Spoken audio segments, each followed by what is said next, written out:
Good morning, mega love shout everyone. Good morning po. Thank you so much. Thank you, Lord.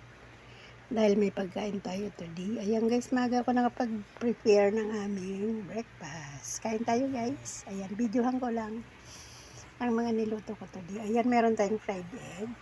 At yan, may tira kaming galunggong kagabi. So, pinirito ko. Ayan, may pandesal po tayo. Tapos may tira tayong prutas. Kahapon pa yung pakwan ko, tsaka yung fresh milk. So, ayan. Pandesal, may peanut butter. Kung gusto nyo magpalaman, ayan.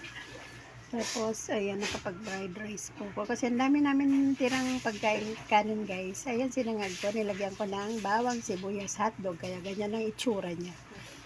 Tapos, fried egg. At yan, ang pinaka-the best. Pritong galunggong. Kain tayo guys. Good morning. At yan may dilis din po tayo. Good morning po. Salamat po sa inyong lahat.